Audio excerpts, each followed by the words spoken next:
안녕하십니까. 경영정보 시각화 능력 필기 과외 노트. 자, 이번 시간에는 파트 2의 세 번째 장이죠. 데이터 활용과 관련해서 함께 학습을 진행해 보도록 하겠습니다.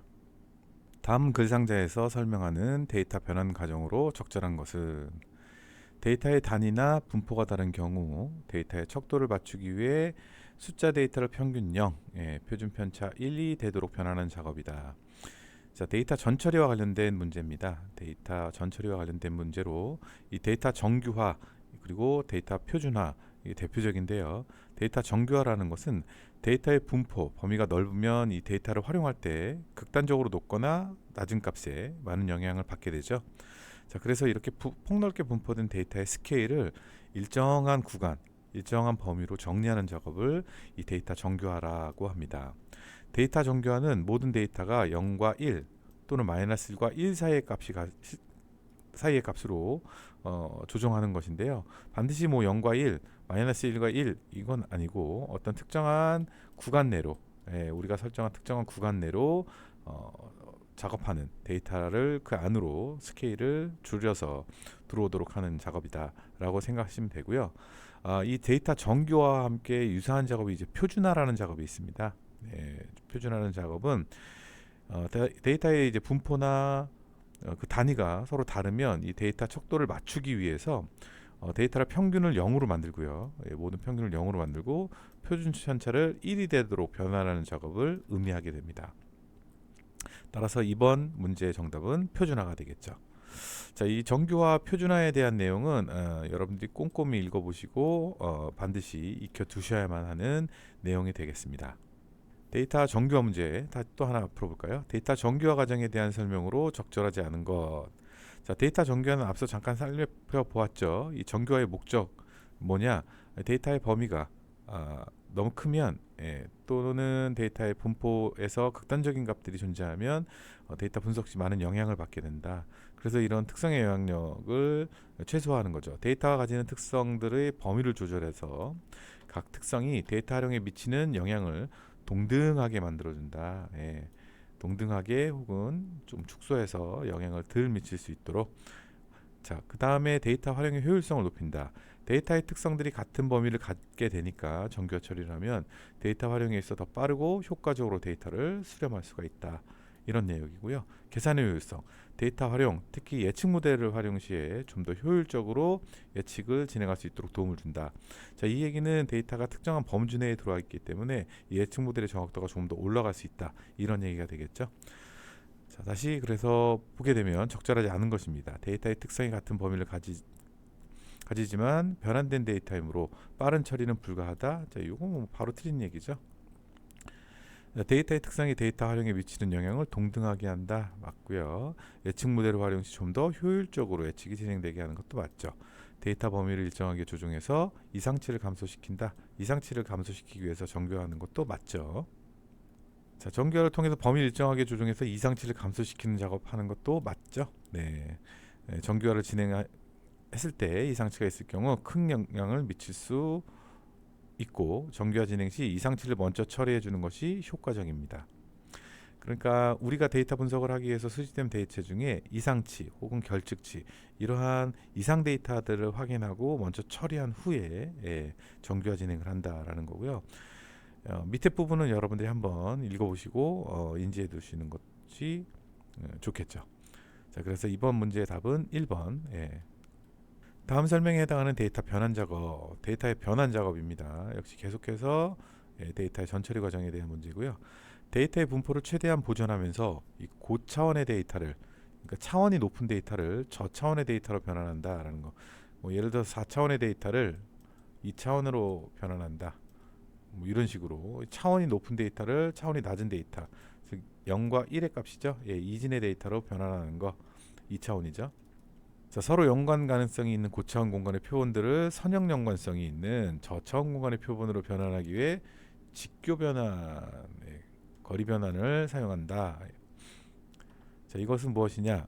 이거는 주성분 분석입니다. 즉 고차원 데이터를 저차원 데이터로 변환하는 작업.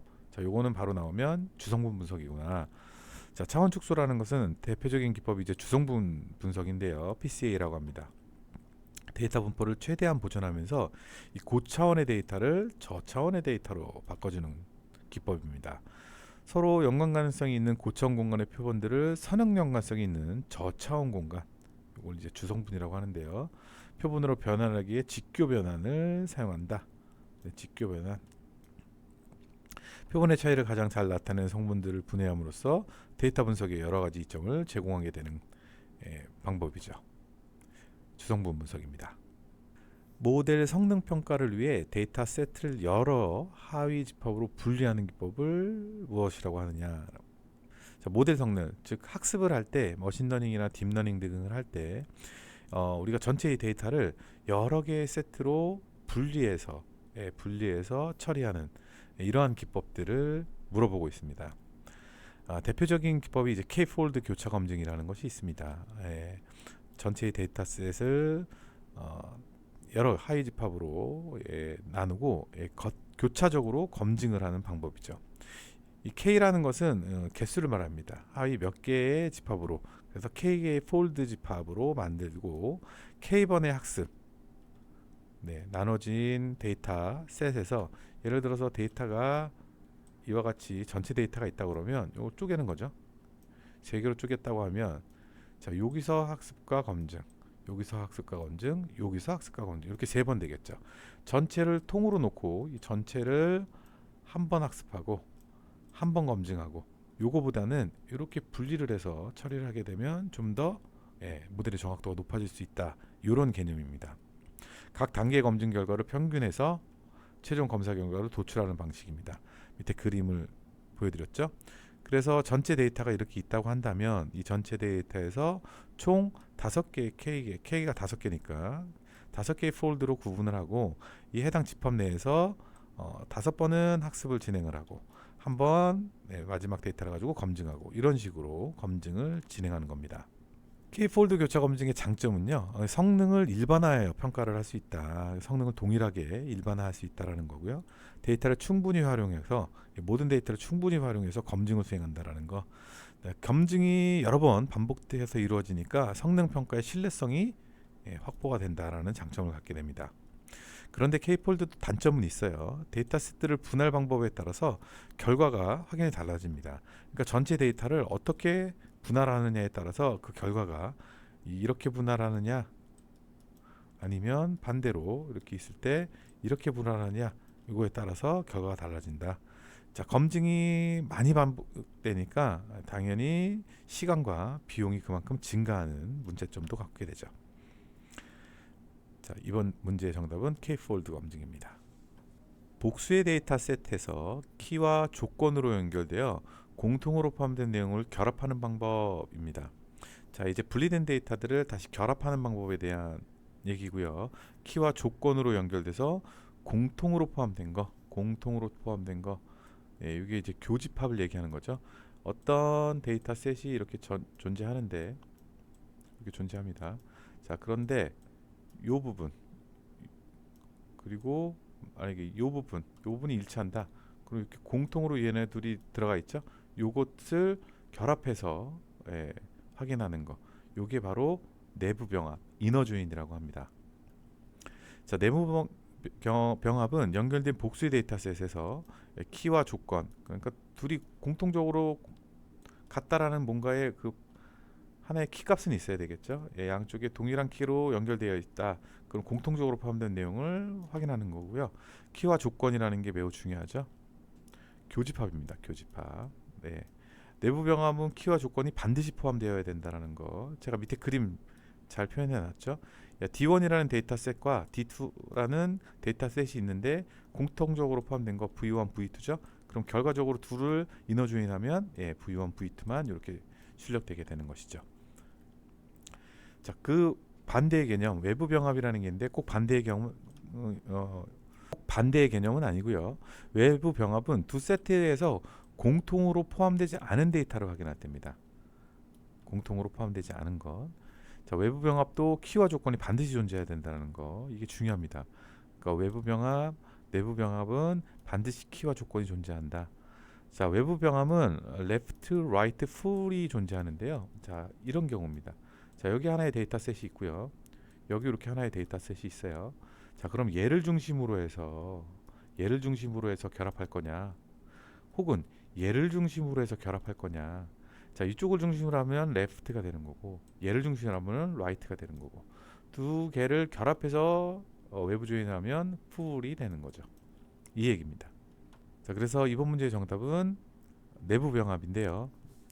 자, 그래서 레프트, 라이트, 풀에 대한 얘기고요. 예, 어느 쪽을 기준으로 하느냐, 네, 그 내용입니다. D1과 D2가 있을 때 공통적으로 포함되는 게 요거라면, 공통적으로 포함되는 내용 레프트 했을 경우에 요걸 중심으로 해서, 예, 얘가 중심으로 돼서 출력이 되고요. 얘는 총 5개였으니까 얘를 기준으로 해서 출력이 되고요. 없는 거는 없다고 나오고, 예, 전체는 모든 게 결합돼서 나온다, 이 얘기입니다.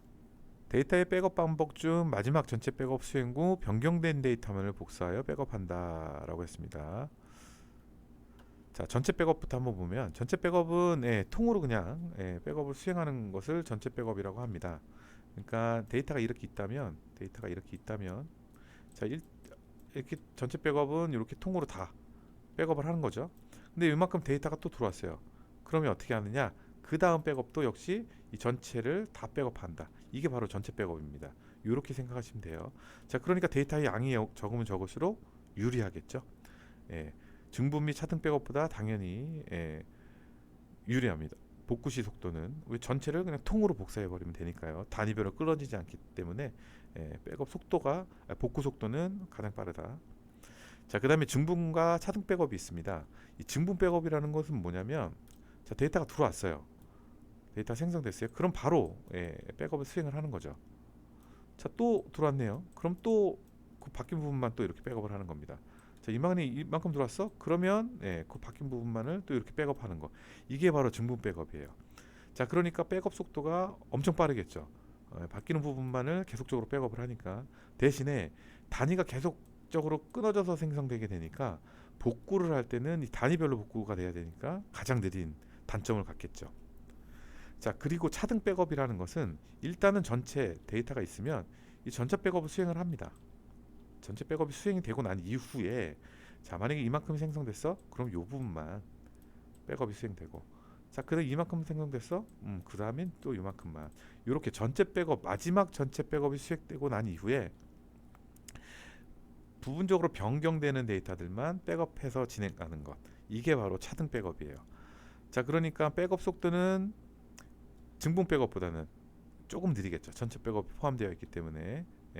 하지만 전체 백업하는 것보다는 또 바뀐 부분만 백업하니까 조금 더 빠르고요. 이런 장단점을 갖고 있다, 이렇게 인지하시면 됩니다. 자, 그래서 데이터의 백업 방법 중에서 전체를 한 다음에 변경된 데이터만 한다, 차등 백업이 되겠죠. 차등 백업이 정답이 되겠죠. SNS, 블로그, 뉴스 등의 웹사이트 정보를 공유해서 XML 형식으로 데이터를 수집하는 기술. 자, 최근에 SNS나 블로그, 뉴스 등의 이런 웹 게시물들, 이런 포스트들을 XML 형식으로 데이터를 수집하는 거, 오래된 방식인데요. 이런 걸 바로 RSS라고 합니다. 네, 정형 데이터를 수집하는 방법, 반정형 데이터를 수집하는 방법, 비정형 데이터를 수집하는 방법이 있는데요. 정형 데이터를 수집하는 방법은 뭐 지금 보시는 것처럼, 자, 이거 역시 여러분들 꼭 외워야 되겠다, 이렇게 접근하시면 외울 수 없어요. 매번 읽어보시면서 반복적으로 읽는 게 가장 도움이 많이 되고요. 중요한 부분은 이 반정형 데이터를 수집하는 방법과 비정형 데이터를 수집하는 방법은 내용도 정형 데이터보다 적고 출제 비율도 조금 높습니다. 그러니까 내용을 역시 마찬가지로 반복적으로 확인하면서 읽으시면 된다라는 거. 반복적으로 하는 게 가장 효율적입니다. 한 번 할 때 외우겠다라는 것보다 반복적으로 읽고, 지금 강의 반복적으로 듣고 시청하고, 이게 더 훨씬 더 도움이 되겠죠. 블로그, 뉴스, SNS의 포스트를 XML 형식으로 가져오는 거. 네, 크롤링은 당연히 이제 전체 컨텐츠를 수집하는 기술적인 부분이고요. 네. 그다음에 여기 정형 데이터 이제 정통적인 방식이 FTP였죠.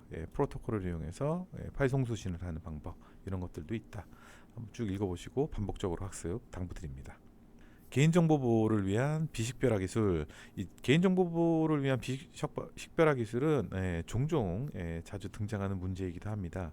그 대상 성격이 다른 거. 우리가 식별을 할 때, 사람을 식별을 할 때 그 사람이 가진 식별을 하기 위해서는 공통적으로 포함되어 있는 내용들은 하면 안 되겠죠. 그 사람만이 가진 고유의 것을 가지고 식별이 진행돼야겠죠. 그러니까 그 사람만이 가지고 있으니까 그 사람이 아니면 다른 사람들은 확인할 수 없는 이런 것들이 중요하겠죠. 그런 것들은 대표적으로 지문, 뭐 홍채, DNA 이런 것들이 포함되죠. 근데 혈액형은 공통적인 게 많죠. O형인 사람, B형인 사람, 네. 그래서 혈액형은 유니크하지 않기 때문에 포함될 수가 없죠. 데이터 비식별하는 것은 데이터 내의 개인정보 일부 또는 전부를 삭제하거나 다른 정보로 대체해서 특정 개인을 식별하기 어렵게 조치하는 작업을 비식별화 작업이다. 뭐 기본적인 내용입니다. 개인 그 비식별화 작업에는 이렇게 크게 네 가지가 있는데요. 우리가 지금 하는 건 생체 정보죠. 생체 정보. 네. 개인 식별을 할 수 있는 건 주민번호, 뭐 생년월일, 뭐 이런 것들, 여권번호 이런 것들은 완전 고유 식별 번호죠. 유력한 번호니까 이런 것들은 반드시 숨겨야 되고요. 최근에는 이름, 전화번호, 주소, 생년월일도 되도록이면 비식별화 처리를 합니다. 이메일이나 계좌번호는 당연한 것이고요. 어쨌든 중요한 건 생체 정보는 그 사람만이 유니크하게 확인할 수 있는 고유 정보, 고유 생체 정보여야 된다. 혈액형은 포함이 될 수가 없겠죠. 자, 수집 데이터의 저장 방식과 그 이후로 적절하지 않은 것 이렇게 나왔습니다. 자, 데이터의 유형 그리고 그 데이터의 예시 이 문제인데요. 자, 이거는 우리가 앞서 이제 정형, 반정형, 비정형 할 때도 일부 다뤘던 내용이 조금 포함되어 있으니까 여러분들 쉽게 접근하실 수 있을 거예요. 뭐 구조적으로 이 정형, 반정형, 비정형은 여러분들 충분히 이해하시고 계실 거고 형태에 따라서는 정성적이냐, 정량적이냐 이거 한번 말씀드렸죠.